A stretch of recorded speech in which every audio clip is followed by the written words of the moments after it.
Doctor Mohan Yadav की पहचान एक किसान परिवार से जुड़े नेता की रही है और यही वजह है कि उनके फैसलों में गांव, किसान और खेतों को केंद्र में रखने की कोशिश दिखाई देती है। प्रदेश की कमान संभालने के बाद उन्होंने कृषि, डेयरी और ग्रामीण अर्थव्यवस्था को मजबूत करने पर जोर दिया है। किसानों की आय बढ़ाने, आधुनिक खेती को बढ़ावा देने और फसल पैटर्न जैसे मुद्दों को प्राथमिकता देने की बात हमेशा उन्होंने की है। देखिए, लगातार कई प्रकार के विभागों में कई सारे काम चल रहे हैं, लेकिन फिर भी उल्लेखनीय अगर आपने कहा तो हमने एक संकल्प लिया था कि हर हालत में नक्सलवादी मूवमेंट को खत्म करेंगे। मुझे संतोष है कि 2025 में हमने उसको टारगेट को अचीव किया। आगामी वर्ष की अगर बात कहें तो हमने कहा कि हम हमारे किसानों को 10 लाख विद्युत सोलर पंप देंगे। ये हमारा एक बड़ा निर्णय रहेगा। 3 वर्ष में 32 लाख कनेक्शन दे करके किसानों को बिजली के बिल से मुक्ति दिला करके अपनी ऊर्जा का खुद उत्पन्न करना और किसानी में, पीने के पानी में, घर के छोटे मोटे काम में वो बिजली संपन्न हो जाए, हम इस पे काम करेंगे। इसलिए किसान कल्याण के बहुत सारे काम हम आगे लेके बढ़ रहे हैं। डॉक्टर मोहन यादव ने न केवल प्रदेश बल्कि देश में भी एक विजनरी नेता की पहचान बनाई है। वो सिर्फ परंपरागत सोच तक सीमित नहीं है, बल्कि नवाचार पर उनका पूरा फोकस नजर आता है। नवाचार के साथ साथ धार्मिक और सांस्कृतिक पर्यटन जैसे विषयों पर भी उनका पूरा ध्यान है। वहीं हर योजना में प्रैक्टिकल सोच के साथ साथ निवेश को आकर्षित करने की पहल भी नजर आती है।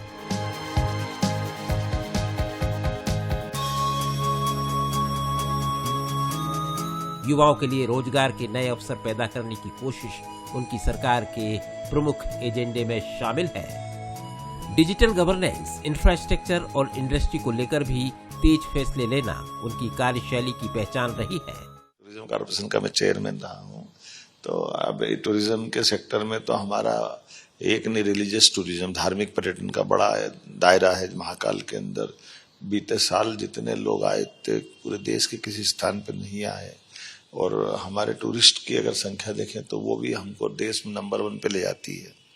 ऐसे में मेडिकल टूरिज्म में भी हमने बड़ी संभावना देखी। भविष्य में मेडिकल टूरिज्म भी आगे बढ़ने का स्कोप देता है। मध्य प्रदेश में लैंड बैंक भी है, हमारे मेडिकल कॉलेज भी बहुत खोल दिए हैं, डॉक्टर भी है, आबोहवा बहुत अच्छी है। तो मेडिकल टूरिज्म हो सकता है, टूरिज्म हो सकता है, फॉरेस्ट का रिजर्व इलाका बहुत अच्छा, टाइगर से लेकर सब प्रकार की वन्य संपदा हमारे पास है। तो हर सेक्टर में संभावना है। मुख्यमंत्री का कहना है कि उनका लक्ष्य सिर्फ योजनाएं बनाना नहीं, बल्कि उन्हें जमीन पर उतारना है। गरीब, किसान, युवा और महिलाओं को केंद्र में रखकर सरकार काम कर रही है और प्रदेश को आर्थिक रूप से मजबूत बनाने की दिशा में आगे बढ़ रही है। मेरा कोई व्यक्तिगत एजेंडा भी नहीं है, जनता का एजेंडा ही हमारा एजेंडा, जनता की बेहतरी सरकार के लिए है। और इसका आदर्श रूप माननीय नरेंद्र मोदी जी, माननीय प्रधानमंत्री जी हैं, उनके मार्ग पे ही हम अपने राज्य का कल्याण पे आगे बढ़ रहे हैं। जैसे हमने कहा कि सरलीकृत व्यवस्थाओं से जनता को लाभान्वित होने की परंपरा लगातार चलती रहेगी, और हमने कई प्रयोग नई टेक्नोलॉजी को लागू करके भी किए हैं।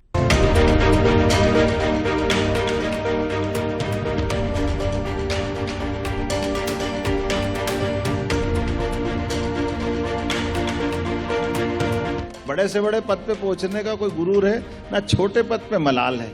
कहीं भी बिठा दो, काम तो करना, तो छोटे से छोटे काम में भी आनंद लेना। यही वो भाव है जिसने मुख्यमंत्री मोहन यादव को एक निर्भीक, निडर और साहसी शख्सियत का मालिक बनाया है।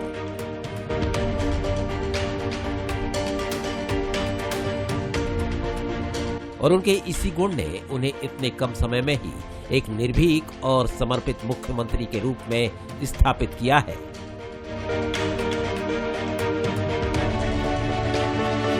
पद और प्रतिष्ठा के लालच में न पड़कर उन्होंने हमेशा ही जिम्मेदारी और उत्तरदायित्व को ही तरजीह दी है, और ये प्रेरणा उन्हें उनके आध्यात्मिक रुझान के चलते ही मिलती है।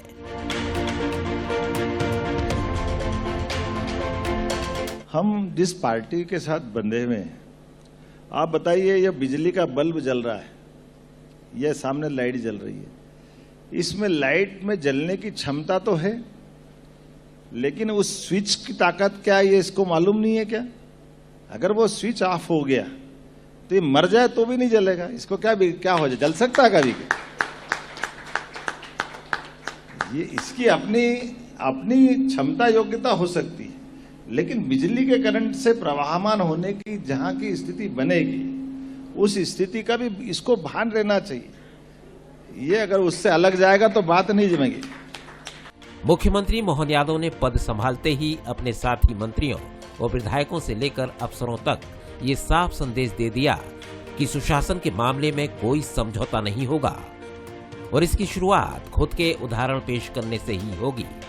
लिहाजा सबसे पहले उन्होंने 1972 का वो फैसला बदल दिया जिसके तहत मंत्रियों का इनकम टैक्स सरकार भरती थी। अब मंत्रियों को अपना इनकम टैक्स खुद ही भरना पड़ रहा है। सरकार में हम मंत्री बने, मुख्यमंत्री बने, कोई दायित्व लें तो हमारा निजी जीवन, निजी व्यापार व्यवसाय, हमारी निजी बैलेंस शीट वो अपनी दुनियादारी की है। लेकिन मैं मुख्यमंत्री बन गया या मंत्री बन गया तो मेरा पैसा सरकार जमा करे, माफ करना, माननीय जैसे सिंधिया जी ने कहा, माननीय नरेंद्र मोदी जी की सरकार के रहते रहते और हमारी अपनी पार्टी के आधार पर हम तो सोच भी कैसे सकते कि हमारा पैसा का हमारा खर्चा क्यों उठाना चाहिए, सरकार को इससे बचना चाहिए। इसलिए हमने तो आते ही कहा कि ये नहीं चलेगा, ये हम अपनी सनातन संस्कृति की व्यवस्था में विचार करते हैं। सीएम मोहन यादव के कार्यकाल में जो सबसे बड़ा बदलाव महसूस किया गया है वो है गवर्नेंस में कसावट। सीएम ने साफ संदेश दिया कि जो काम करेगा वही टिकेगा, जनता के कामों में लापरवाही किसी भी कीमत पर बर्दाश्त नहीं की जाएगी। ये तो एक प्रशासनिक निरंतरता की गतिविधियां हैं जिसमें जहां हम अच्छे लोगों को प्रमोट करते हैं और जहां लगता है कि कमियां हैं वहां हम बदलने का निर्णय लेते हैं।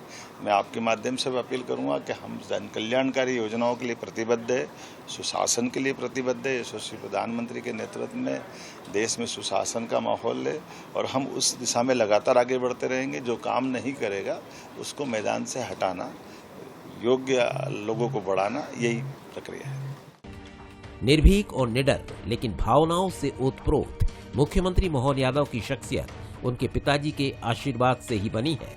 इसका जिक्र उन्होंने बंसल न्यूज के एक कार्यक्रम में बड़े भावुक अंदाज में किया। पिताजी बोलते बोलते भी गए थे कि देखना बेटा, तुम मेरा शरीर का जो भी होगा, लेकिन तुम छुट्टी करके मत आना। मैं आपको जानकारी के लिए बता दूंगा, मैं पहली बार बता रहा हूं, जब पिताजी का शरीर छूटने के लिए डॉक्टर ने कहा कि अब कोई मौका नहीं है तो अब आप घर ले जा सकते हो, तो उस समय थोड़ा मेरे को कष्ट तो हुआ था। उस समय मेरी कैबिनेट चल रही थी और वो कैबिनेट के दरमियान मुझे समाचार मिला कि पिताजी को घर ले गए हैं और उनका एक तरह से अंतिम समय है। तो अंतिम समय में उनने जो बाकी सब साथ में थे उनने कहा कि वो वही है ना भोपाल, उसको आने की जल्दी मत करना, जो होगा हो जाएगा। और ऐसे 2 मिनट अपने परिवार की तरफ आंखें देखी और अपना शरीर छोड़ा उनने। और मैं भी उनकी उस भाव के आधार पर शाम तक बाकी प्रशासनिक काम करता रहा और फिर बाकायदा देर रात अपने घर लौटा। फिर दूसरे दिन अपना जो अंत्येष्टि का कार्यक्रम हुआ। हमारे लिए परमात्मा की दया से ये जो सरकारी दायित्व है इसका महत्व है। इसलिए इन व्यवस्थाओं से मैं इसलिए नहीं कह रहा हूं कि मेरे व्यक्तिगत दुख में सबको दुखी करना चाहूं, लेकिन कोई काम मिलता तो काम को दिल से करने की आदत डलना चाहिए और काम ही भगवान है यही मान के करना चाहिए। इतना ही मैं बताऊं। एक अनुशासित नेता और एक भावुक इंसान, मोहन यादव की शख्सियत का ये मिश्रण ही उन्हें एक लोकप्रिय मुख्यमंत्री बनाता है। वो मुख्यमंत्री जो पूरी दृढ़ता और संकल्प के साथ मध्य प्रदेश की करोड़ों जनता के सपनों को लेकर शिखर की तरफ बढ़ रहे हैं।